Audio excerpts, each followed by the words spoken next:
Assalamualaikum warahmatullahi wabarakatuh. Waalaikumsalam warahmatullahi wabarakatuh. Baik, ini Ibu jelaskan lagi RPS kita terkait dengan pertemuan hari ini.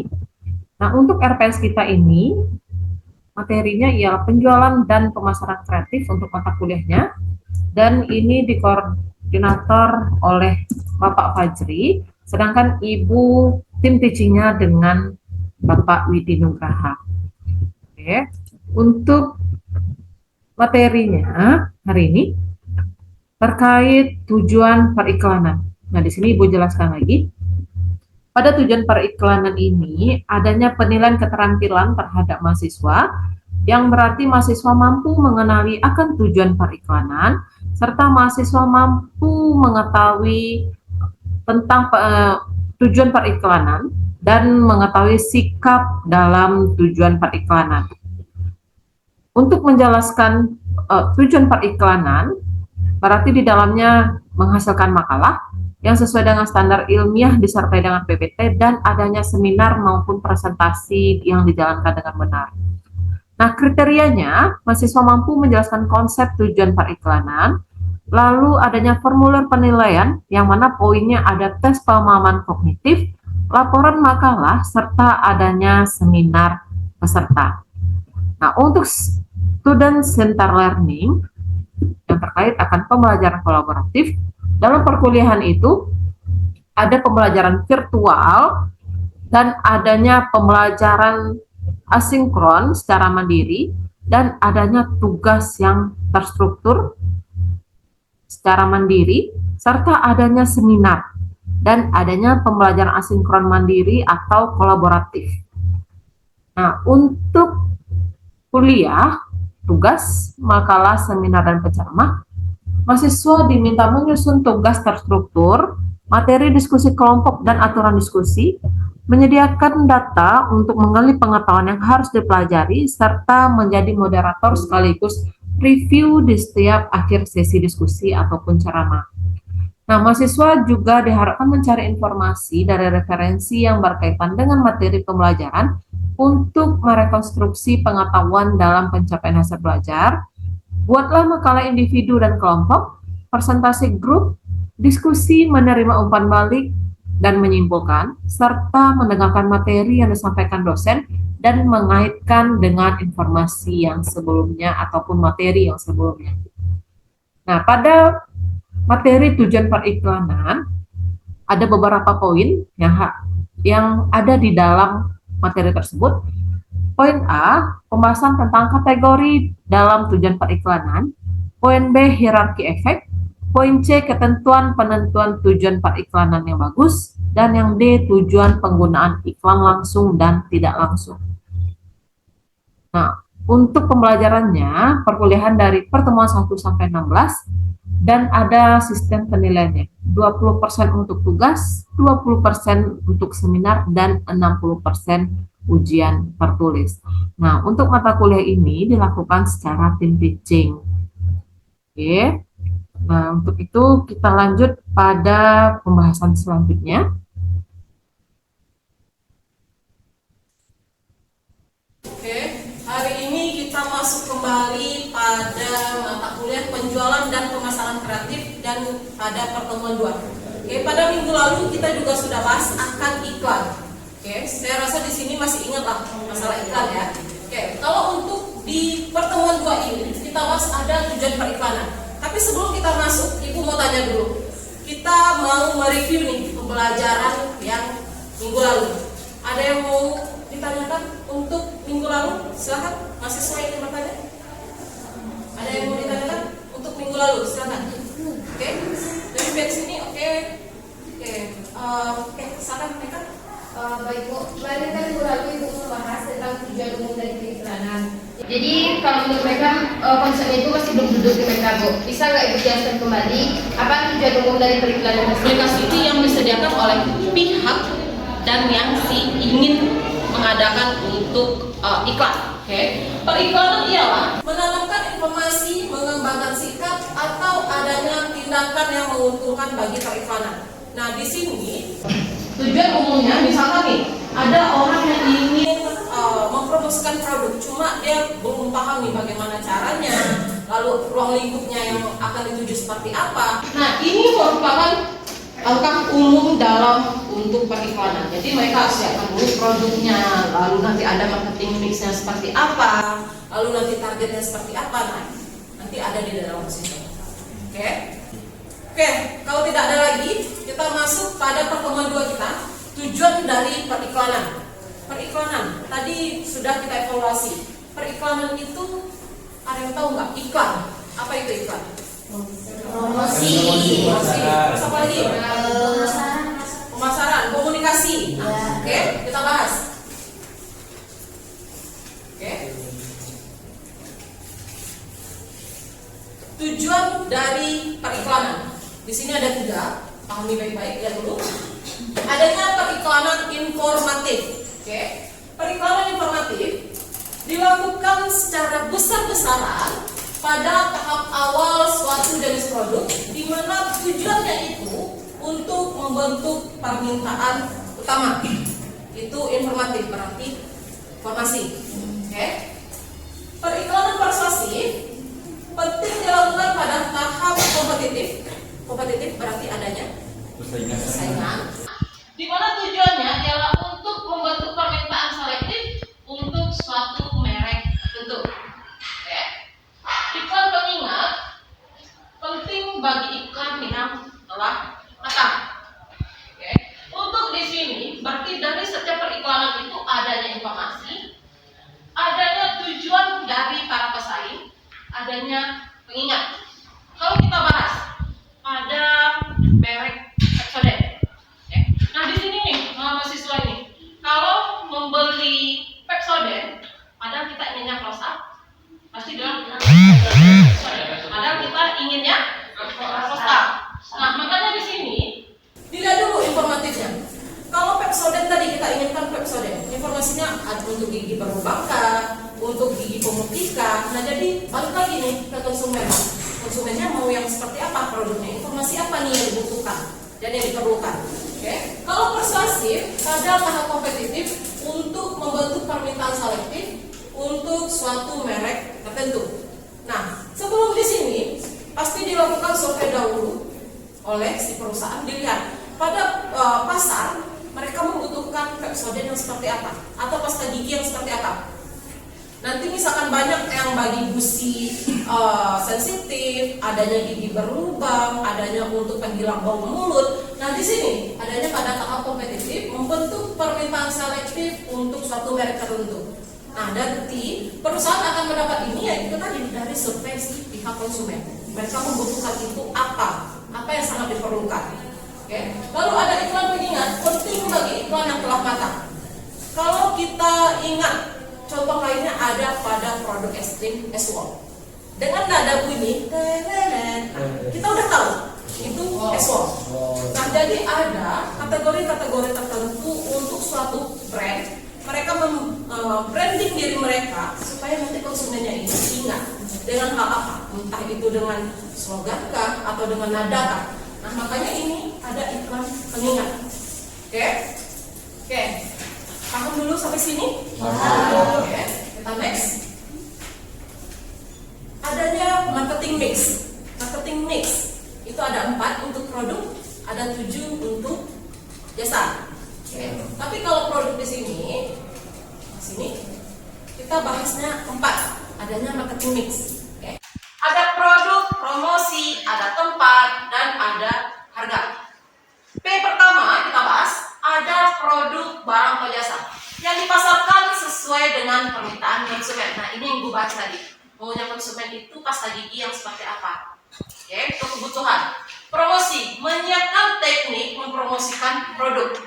Apakah di sini mereka mempromosikannya secara sosial media atau mereka memasukkan iklan di YouTube atau di TV atau radio atau di brosur atau di majalah? Nah di sini banyak cara untuk melakukan promosi.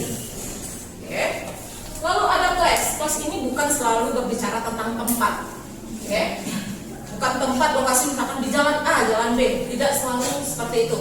Oke. Tugas di sini ialah bagaimana membuat channel distribusi yang oke.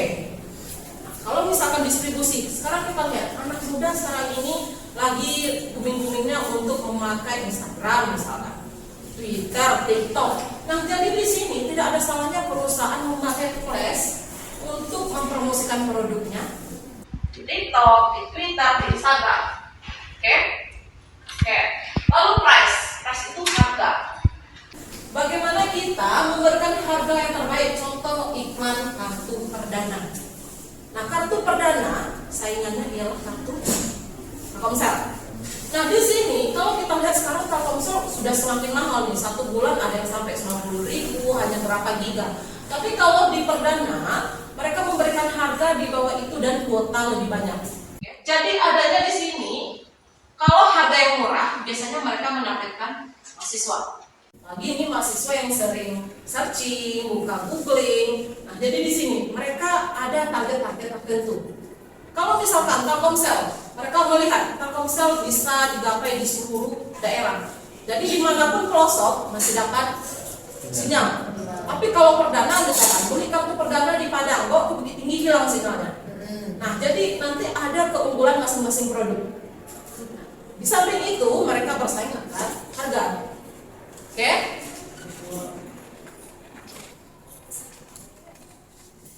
Ini pembahasannya. Yang marketing mix tadi, next.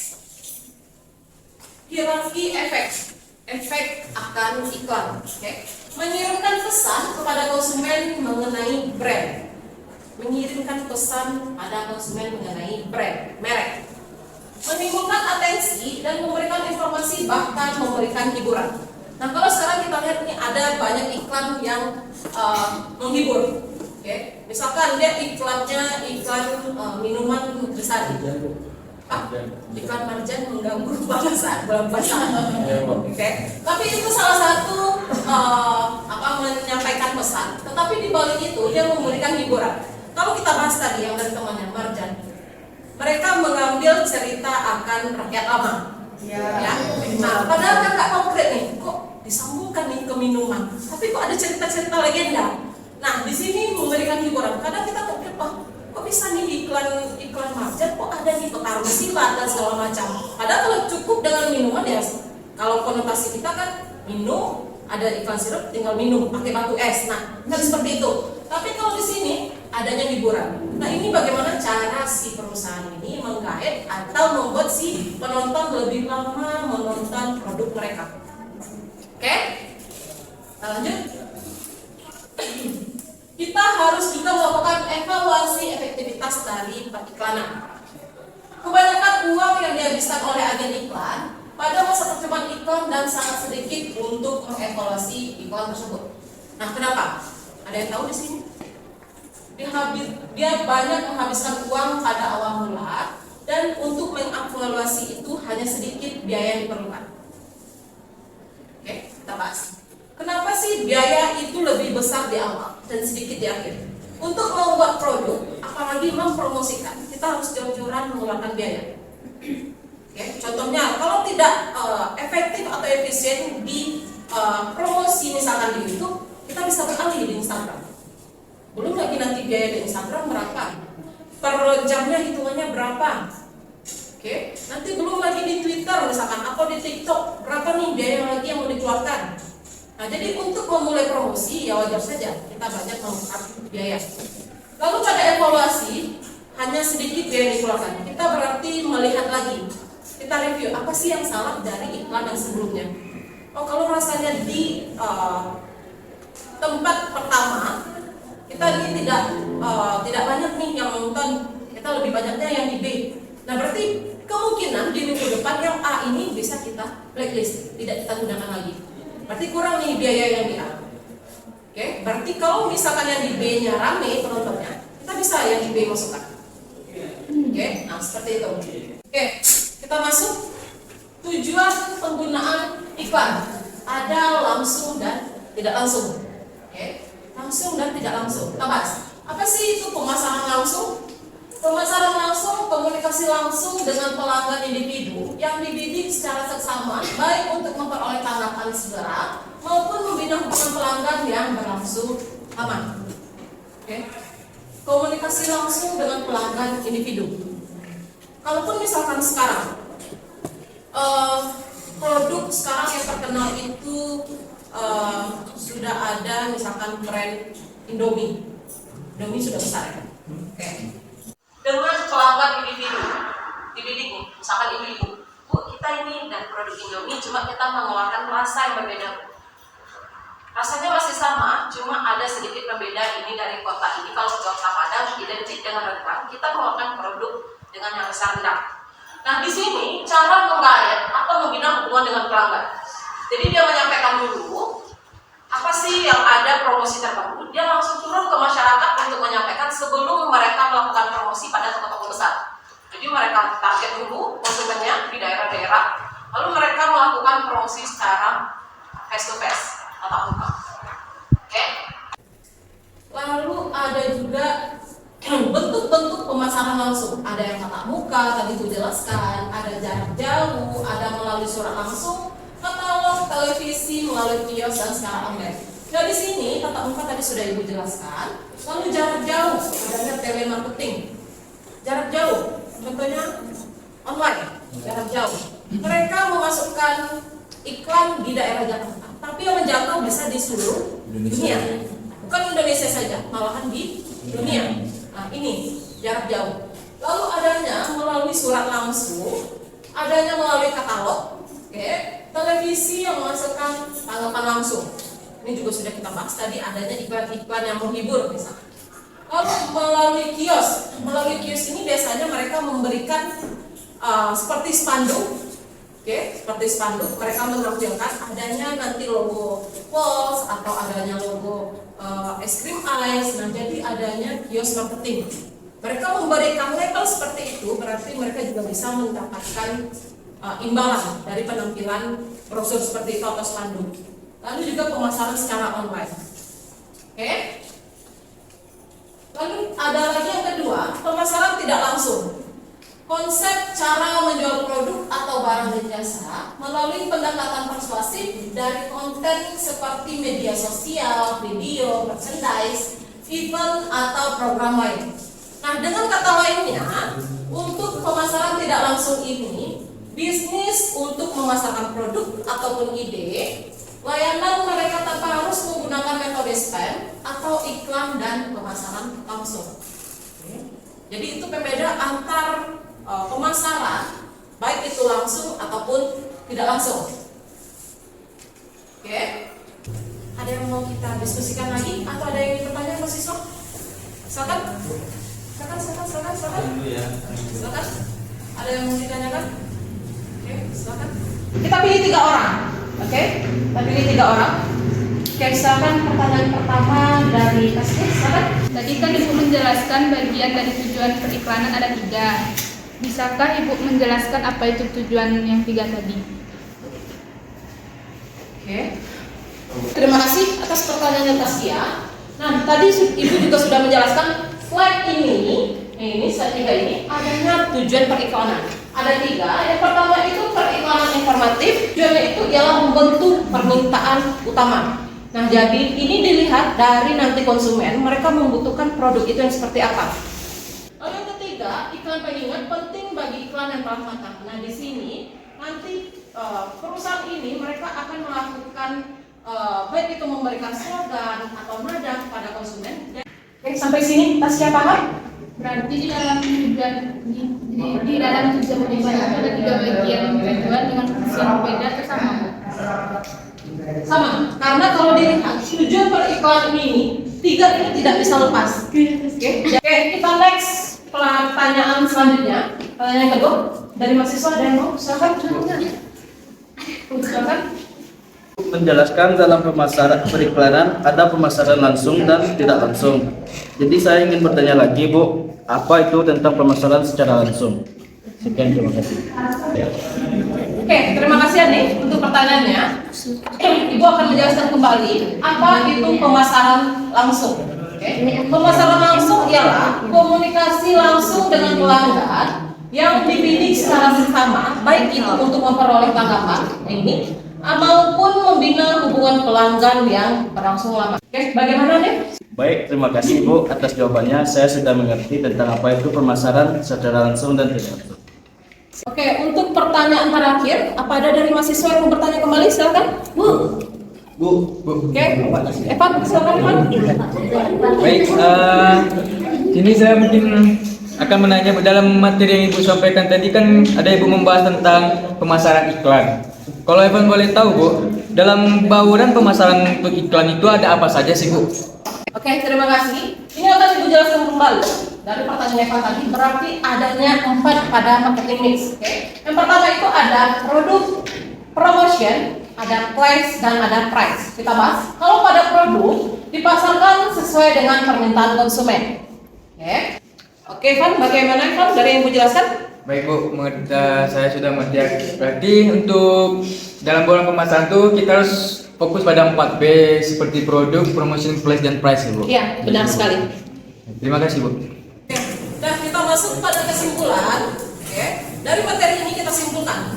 Kalau untuk periklanan, berarti kesimpulannya ialah dalam periklanan ini mengandung akan misi komunikasi. Jadi apa komunikasi atau info apa yang nanti disampaikan pada konsumen tentang produk dari si perusahaan. Nah, dalam iklannya komunikasi juga dibayar untuk menciptakan akan kesadaran merek pada si konsumen, lalu menanamkan informasi dan mengembangkan sikap atau tindakan yang menguntungkan bagi periklanan. Semakin sering melakukan promosi melalui iklan, maka nanti konsumen pun akan ingat bahwa jika memang ada produk itu sudah di launching atau sudah ada di pasaran. Oke. Jadi di balik itu adanya komunikasi juga, ada informasi yang disampaikan pada produk tersebut, entah itu komposisi atau nanti kegunaannya baik untuk bagi pria atau wanita atau anak-anak, ada juga nanti berdasarkan umur. Nah, jadi komunikasi ini yang harus ada setiap periklanan. Jadi orang tidak salah memilih produk, mereka sebelum membeli sudah tahu produk yang terbagus atau yang terbaik bagi mereka itu seperti apa. Oke, untuk materi hari ini berarti tidak ada lagi yang ingin ditanyakan? Tidak. Oke, berarti kita akhiri perkuliahan pertemuan kedua hari ini. Terima kasih sudah menghadiri perkuliahan ini. Semoga materi yang ditampilkan hari ini menjadi tambahan wawasan bagi kita semua. Amin. Wabillahi taufiq wal hidayah. Wassalamualaikum warahmatullahi wabarakatuh.